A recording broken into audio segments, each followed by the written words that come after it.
Well, there we go. Hello, everyone. Welcome to this webinar. I'm super happy for you to be there. Sorry we started just a minute late there, but hope you're well. It is 5 p.m. here.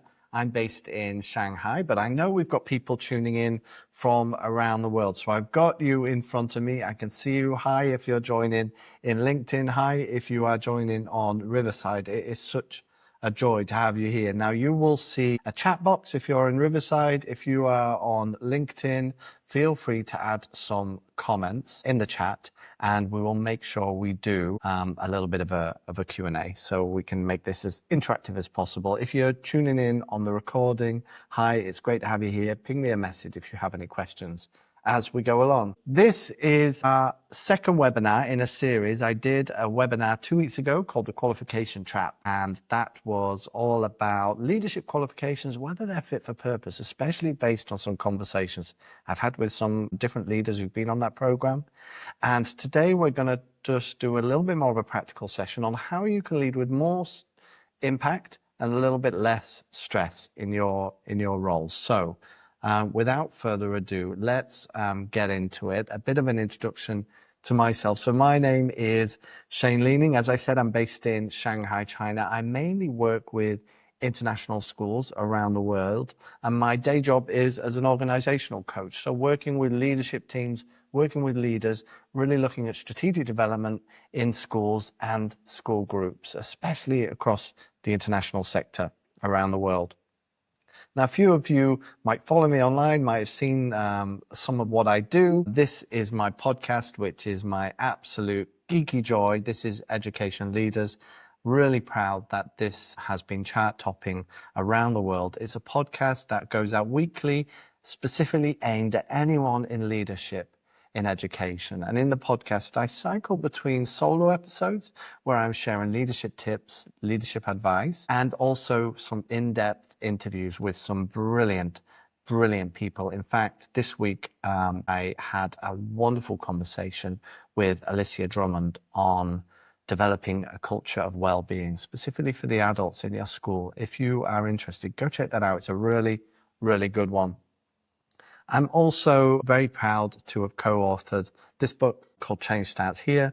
This book is already on pre-order, so you can search for it on Amazon or wherever you get your books and pre-order it, but you won't get it until August. That is unless you are coming to the Festival of Education in the UK this July, where we're going to be getting some advanced copies there. So have a look out for that. This book is all about change. And the idea is, what if everything your school needed was right in front of you? How can we develop change from within, from our schools? I'm really passionate that most of the answers are in the room. Our schools are great communities of practice with so much knowledge and ideas. I think there's a lot of knowledge there to be able to draw upon for change. So I wrote that with my wonderful colleague, Ephraim Lerner. Go check it out. So, as I mentioned, a couple of weeks ago, I did a webinar on leadership qualifications that are currently out there. And this was based on a bit of a review that I did. So I've had a lot of ad hoc conversations over time with people who have done qualifications like NPQs, if you're in the UK, National Professional Qualifications, or Masters in Leadership, things around leadership, and found that many people were saying, hey, it was good, I got the certificate, I got the piece on paper, but it just wasn't that impactful. Now go back and watch that webinar, but in just a quick summary, the 5 reasons they were saying that they were frustrated with qualifications was, 1, that there was a lot of theory, excuse me, and not enough practice. So not enough time to actually dig into those things. So they felt like they couldn't apply. Also, people were saying it was a wrong content, wrong context. It just wasn't really getting the context that they were in. So it wasn't necessarily always applicable. A lot talked about an unrealized community. So nearly every program out there has a community aspect. But a lot of the time, these live in quite what we see like old-fashioned tech ways, like using a forum. Have you been on one of those courses, right, where you say, okay, here's a community, you've got to go on the forum, and maybe you've got to post 2 comments every unit or whatever it is like that. It doesn't feel authentic to people. They don't feel connection. Also, people talked about simple models for complex reality. Sometimes it just felt like they didn't get the complexity of where they were in. And 5, which I found most important, is that they felt like these programs weren't acknowledging their identity as a leader, as an educator, and bringing that to life. Instead, it was looking at how do you become another type of leader or something like that. Interestingly, when you look at a lot of these leadership programs, you would find that they look a little bit like this: 80% theory, 20% practice. You sit through sessions, you read in the case studies, you're talking about concepts, but when you actually get back to your school, you're not actually sure, how do I apply what I've just learned? And this is kind of ironic in education, because we've got some great research on how children learn, which is not all that dissimilar from how adults learn. There's differences, but it's not all that dissimilar. And we know one of the things is that professional development should focus on embedding practice. In fact, a brilliant piece of research from the Education Endowment Foundation in the UK on embedding professional development. And a big part of that is not just building knowledge, but embedding practice, practicing things out. That's where a lot of leadership programs simply don't really give you the opportunity to get that practice. Maybe there's a bit of reflection. Maybe you're doing an essay, but actually, are you practicing those levers that you can use? And that's what we're going to be talking about today. I'm going to be mentioning that word a lot, levers. What are practical levers you can use immediately in your context? Why is this important to master levers? Well, let's take a step back and think about leadership moments. Any moment that you have at a time where you're having to lead in some way, they can be super overwhelming. I'm sure you're nodding along going, yeah, I felt that. I certainly have. Let's look at an example here. So you've got an underperforming staff member on your team and they need some development. And all of a sudden you've got to spring into action and have a conversation with them. Well, that might just sound like a conversation, a simple conversation, but lots of things are happening at that same time. You're bringing together a lot of leadership skills, a few of which I'm just going to put on the screen here to see just how many things are happening at one moment of you leading. So just to look at a few of those, for example, you're going to be empathizing. You need to put yourself in their situation, but at the same time, you need to understand what that challenge is. At the same time, you need to give them advice and support on how to solve the problem. You also have to use influence skills to get in there. You have to be very good at giving feedback and bouncing forward. It's not just about what happens in that conversation, but you have to make sure that that change lasts if you're wanting to make things get better. You need to be able to maybe delegate some responsibility in there. It's probably going to be a difficult conversation, so you need some skills there. And also you've got to communicate really clearly, and that's a technique. All of these are very different things, and you're having to do them all at once.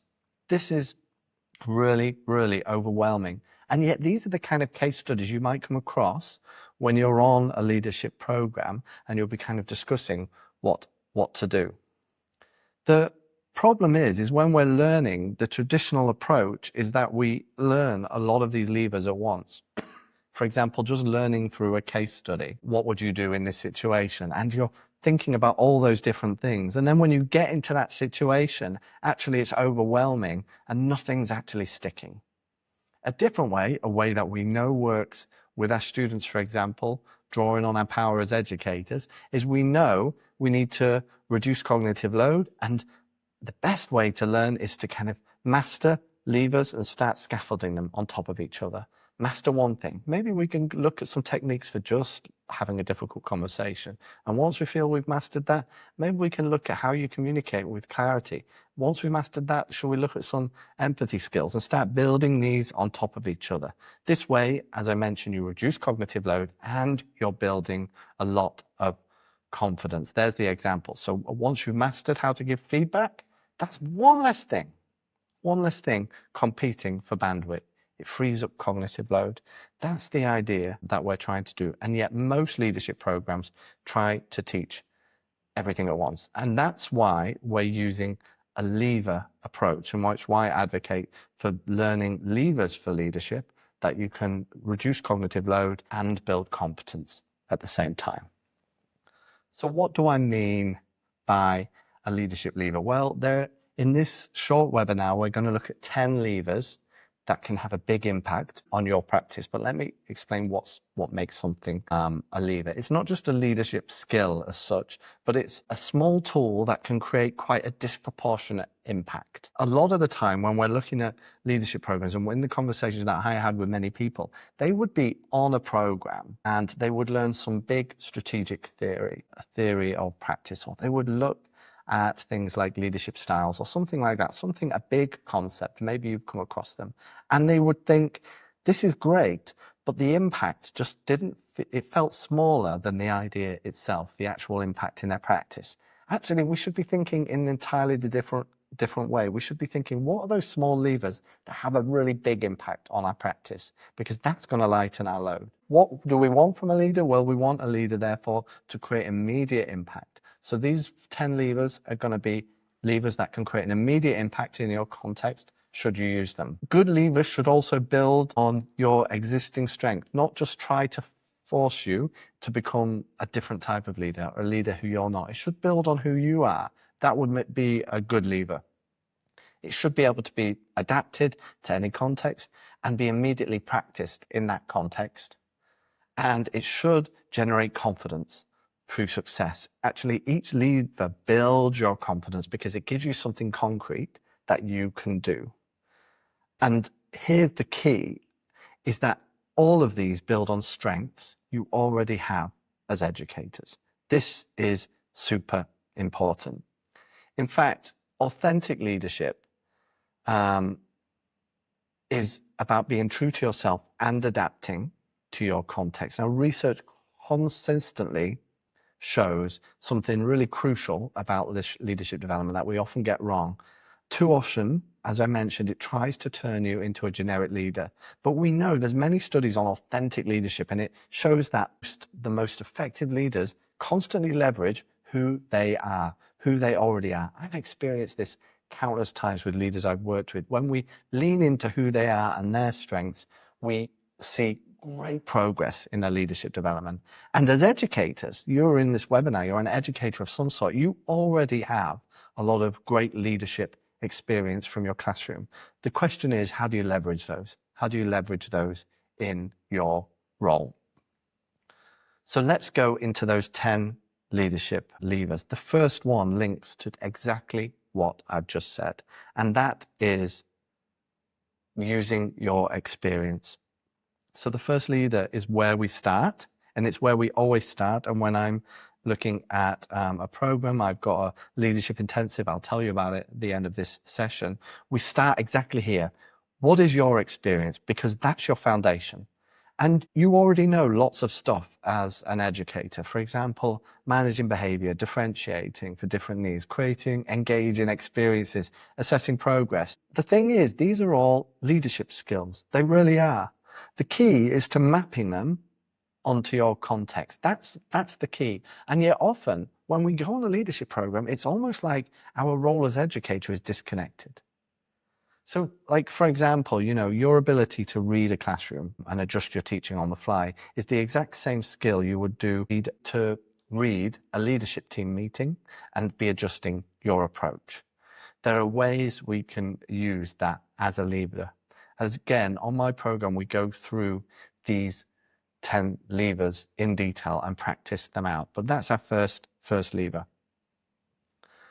The second lever, something I'm super passionate about, is about living your values or aligning your actions with your principles. Something that I've had a lot of personal experience of, and many people who I speak to struggle with, is sometimes where we feel like when I'm in leadership mode, it doesn't necessarily go with my values, and I think there's a disconnect.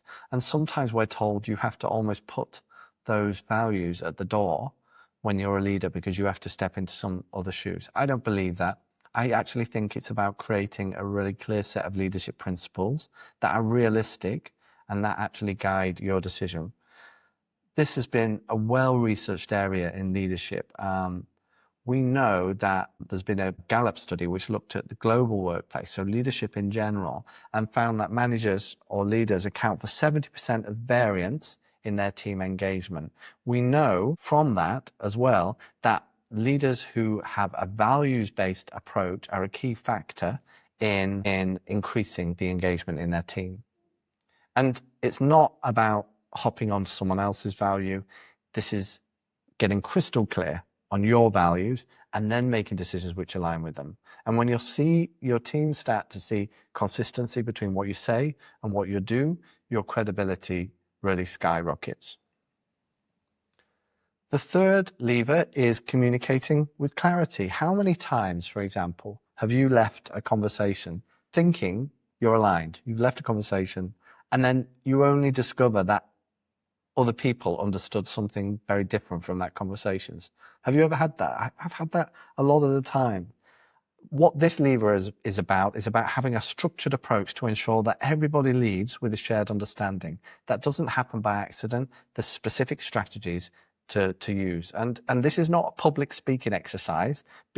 Communicating with clarity is very different from being a good public speaker. Instead, it's about having different frameworks for different types of conversation that you can use. Maybe that's a difficult conversation, a planning meeting, feedback session. In all those settings, clarity is your superpower. This next one, master meetings. It's one of the ones that came up time and time again when I spoke to many leaders who'd done programs where they said that one thing they never practiced was just how to have an effective meeting. They were doing really high level leadership stuff. And yet most of our time in a leadership capacity is in meetings, collaborating with other people. And let's be honest, how many meetings have you sat in and thought this could be an email? Like how many? Like it happens all the time.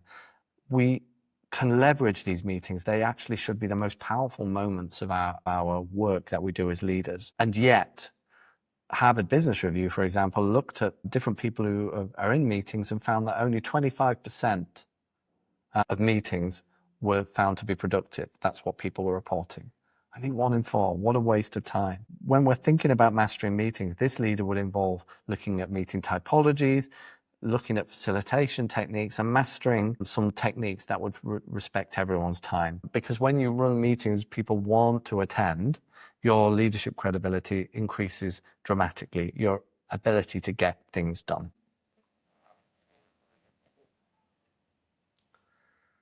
Lever 5 is about giving powerful feedback. This is one of the most important levers any leader can do, is giving feedback to your team. Now, as teachers, you're really experts at doing this. When you're a teacher, you'll remember, you give feedback. That's the main lever you have to help students grow. But somehow, when we move into leadership, we often really struggle to give feedbacks to adults. It's like it's a really uncomfortable leap. And there's a lot of social reasons why that is.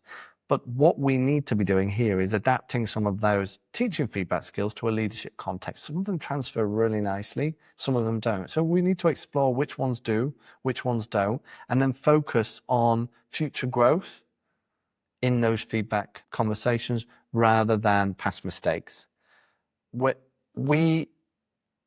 this lever is so important because if you think about it, when someone leaves a feedback conversation and they're feeling energized rather than deflated, that's going to really empower them to move forward. And that's when you know you've mastered this particular lever.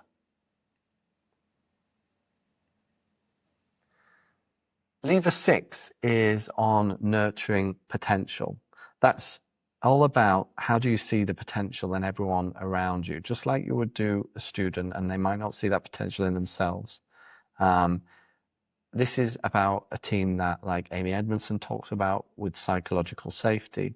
And, I've got, personal experience with this, led teams. I led one team, one time, and someone said, Shane, this team you've got are the team of misfits. They called them that to me when I was starting a leadership job. They said, good luck. You'll know those teams, the teams where you've got different characters, you've got different energies, and it seems like it's difficult. And yet, if you were to lean in to what makes those people really unique, really special, and what their superpowers are, you would be surprised at what amazing stuff you can do in that. I had a department who were all highly engaged, achieving incredible things for school I was working at the time. And I can show you some of the techniques that work for that. That's about nurturing potential. Because a lot of the time when we're working with teams, what they want is to genuinely feel seen and to genuinely feel valued. And when people feel that, they're likely to go above and beyond and get on board. Lever 7 is about delegation, one of my favorite things to work with leaders on. It's not just getting things off your plate, but that is important too, but it's about developing others and creating space for you to focus on leadership as well.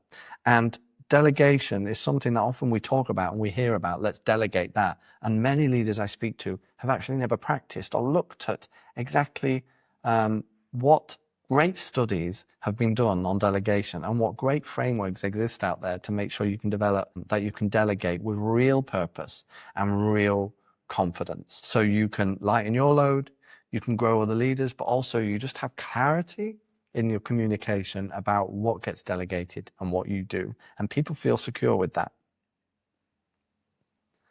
Lever 8 is about developing your team. Again, this is about thinking about professional learning. Do you know how to develop your team, how to set them on a growth journey? Do you understand the development stages of adult learning? And do you know the strategies that you can use to develop those teams? I'm thinking back again here to the Education Endowment Foundation's professional development research. You can Google it, you'll find it, where they talk about the mechanisms of PD. We can think about that with our team and use those actively to help them develop, because this is a huge one. When teams feel developed and they're growing, you are really unleashing that potential. Lever 9, this is one that can be one that's struggled with. It's one that I personally struggled with for a long time as a leader, and that is about owning your decisions, making really confident decisions and standing by them. A lot of what leadership is decision making in the end. But decision making can feel paralyzing, especially when you're worried about making the wrong choice. So in this lever, you need to look at frameworks for classifying decisions, knowing who to involve and when. And here's the key insight, I would say, is that most leadership decisions are actually reversible. Most decisions you make are actually reversible. It's very rare that we have a decision that isn't reversible in some way. But the cost of indecision is usually much higher than the cost of making an imperfect decision. The cost of indecision is higher than the cost of making an imperfect decision. Always take that through with clients on coaching conversations. It's a really powerful one to think about. When you make decisions confidently, when you own those outcomes, people are much more likely to trust your leadership. And finally, lever 10 is making change stick. It's what I'm really passionate about. I've written the book on it, Change Starts Here. And this is where everything comes together. You know how to implement change in your classroom, for example, and how do you scale that to your organization? This is particularly important because there's research by McKinsey that consistently shows that around 70% of change initiatives fail.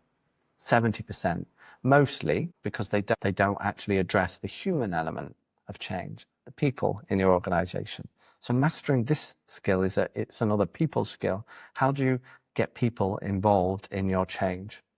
How do you build change readiness? How do you create really compelling narratives for change? How do you manage resistance? When you start to master how to do change well, you become known as someone who's able to get things done. And that's not a bad thing in leadership.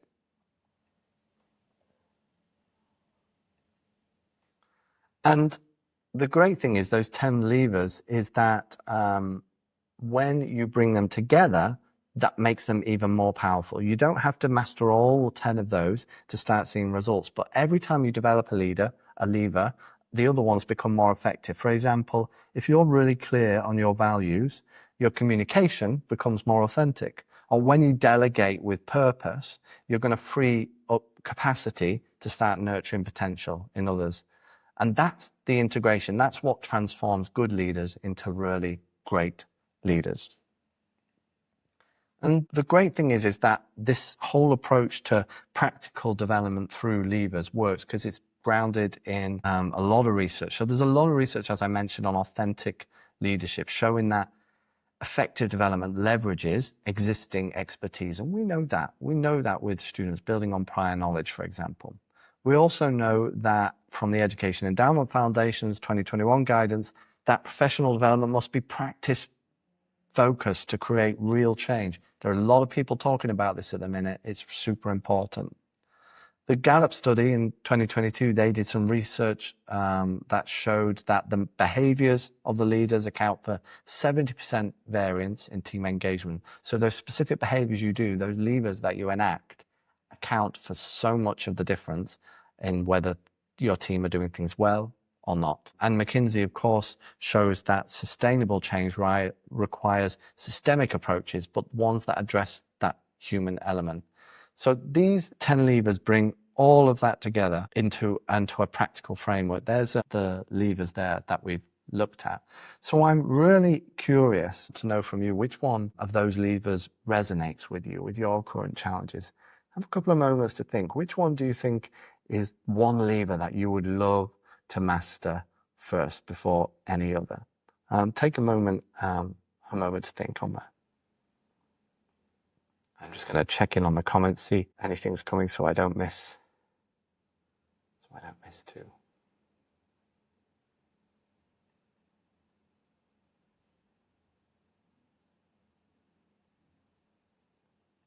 Great to see so many of you joining in live, either on LinkedIn or on Riverside. Hey, Megan, it's great to see you tuning in from Finland. I'm so chuffed you're here. Hey, James, it's wonderful to see you too. I know you're back in the UK, morning for you, so wonderful to see you. Please do comment if you've joined. It's great to know that you're here. All right.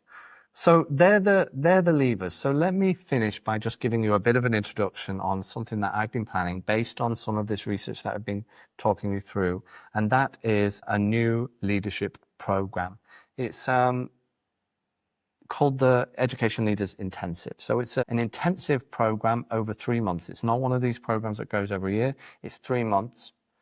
The reason for that is that this is extremely practical based. It's not something that you can kind of just get away with, oh, what was the essay that I need to do? Okay, forget about it for a month and then come back to.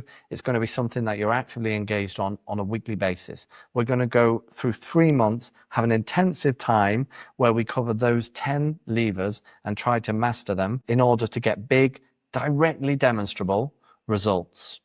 This program is, I'm really excited. What makes it different is, firstly, all the case studies that we do in the program are built from participants. There's no fake scenarios here. In fact, when you join this program, everyone will be interviewed as part of this program as an application process. I'll tell you a little bit more about that. And you will be sharing some of those challenges that you're having, some of your real context. I will compile that, and there will be the actual challenges that we're peer coaching through on the program.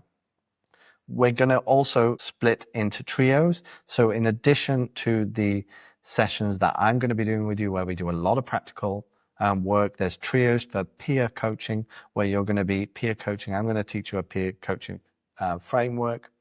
You're also going to get immediate feedback. So the way this works, I'm going to give you learning every week. On a Tuesday, we're going to get together and we're going to practice one of those leaders. For example, if it's the Making Meetings Matter week, we're going to actually be sat together, doing our online session, sat together and simulating different meetings, case studies based on experiences of meetings that you've had in the past. And we're going to practice different techniques in those. But then you're going to go away and you're going to obviously be involved in meetings in your school, in your context at some point, and you're going to practice these in real time. And then after you practice these, you're going to get in touch with me directly and we're going to have a conversation about it just over a message. You're going to send me a voice message. You're going to tell me what went well, or Shane, my goodness, I just had a meeting from hell. That was terrible. And we're going to reflect on it together, because we know that's how great learning works. Instant reflection, instant feedback, a cycle where we're actually wanting change. This is not a program that, if you just want the certificate to kind of show an employer, this is not the program for you. Go do an MPQ, go do a master's. They're great for that. This is a program where you want to see demonstrable change in your leadership behaviors over a short period of time. And finally is an ongoing community. Community is really important. It's not just going to be forums. I've got very specific community tasks that we'll be doing together. Just to give you a little show of what this program is. Now, later this week, I'm going to be sending round, I will send to you all a brochure of the program, so you get all the details. But just to show you, the program is usually 2,400, but there's an early bird price if you get it before July the 1st. It's going to be going live later this week. We've also got on, this is an online program. There's a lot of touch points. It takes a lot of time, but it's an online program. But there's an option of coming to see me in person, where I'm going to get a very, very small group of people who are able to come to Shanghai and do some workshopping specifically on coaching as a way of leading and techniques. And there's also top up for one-to-one coaching, or if you've got a few people at your school who you want to do together, then there's discounts. So I just wanted to share that with you, so you know, just for transparency. And here's what's important. This cohort is going to be very selective. In a lot of my research around leadership development programs, a lot of feedback that came back was that people said, that quote at the bottom, being with like-minded people mattered more than the leadership level. So you can be any level of leader to be in this program, as long as you've done a couple of years of leadership at least, so you've got some experience, you've got some cases that we can try out together. But it can be at any level, from executive leader, principal, department leader. It doesn't matter. I promise you there is going to be great value. And the reason I know that is because the biggest value is that you're going to be in a room with like-minded people. What do I mean by like-minded? People who are really willing to invest 5 to 6 hours a week into the program. It's not for people looking to half-ass it. It's people who are genuinely committed. And I promise to you that that's through screening. I'm going to be reviewing applications. I'll be talking to every person who's applying to the program to make sure they feel like energized. These are people who really want to be there. So if you're that kind of person, you're going to be with a community of other people who are also passionate about growing and developing.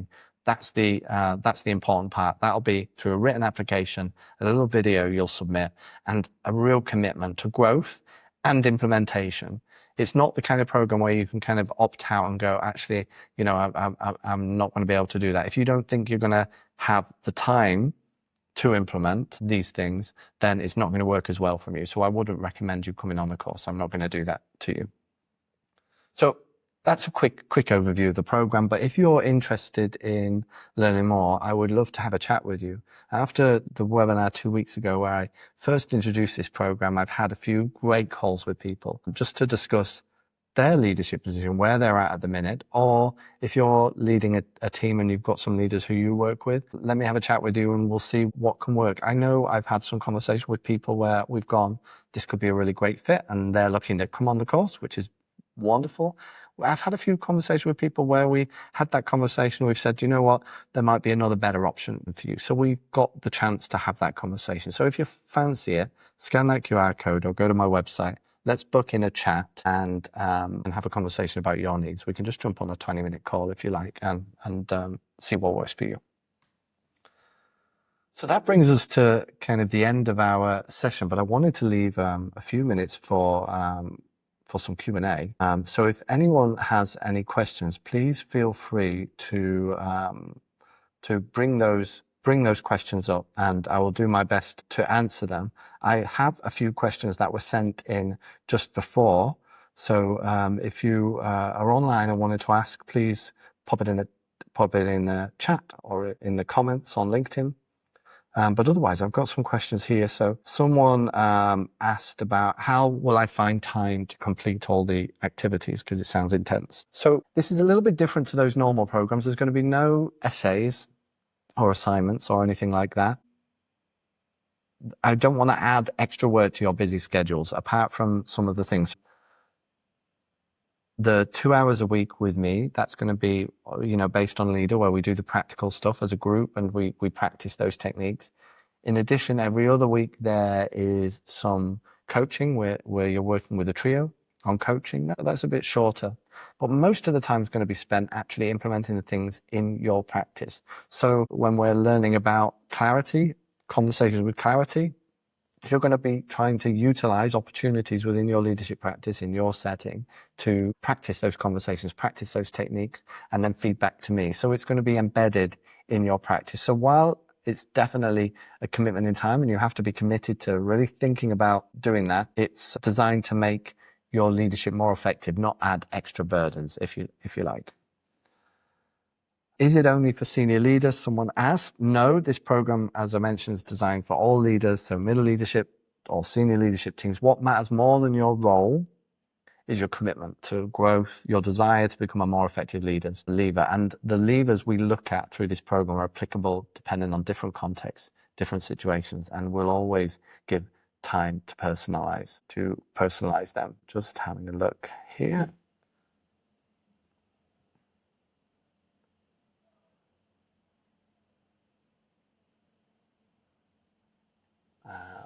Okay. What are the optional add-ons? So someone just asked. So we've got the core course, which will give you, everything you need. But I know also a lot of people want face-to-face elements. So if you're able to get to Shanghai in China, come to Shanghai. We're going to do a face-to-face element, which is a top-up. It's not a replacement. You're not losing out if you don't come. But if you find face-to-face approach is really useful, and if you really want to develop your approach to coaching as a way of leading, then I think you're going to really, really enjoy that. The other add-on is one-to-one coaching. So some people want to get a bit more personalized experience and get some one-to-one coaching with me. There's a package where you'll get 4 coaching sessions throughout the program to me, so you can add on and really deepen your practice. Okay, so what I'm going to do is I'm going to leave it there. I hope that was useful just to explore what some of those levers are. I hope that makes sense to you. If it does, or if it doesn't, let me know. Give me an email. My email's on the screen right now, or you can go find more information on my website, educationleaders.co/intensive. If you thought this is interesting, but it's not for me right now, then I'd just love to keep connected with you. I'm on Blue Sky and LinkedIn. Follow me there. I post every day different thoughts and ideas around leadership. And also, go on Apple Podcasts, Spotify, get Education Leaders Podcast. Hopefully that's really useful. But thank you so much for joining me. I really look forward to supporting you in your leadership journey. Have an amazing day wherever you are in the world.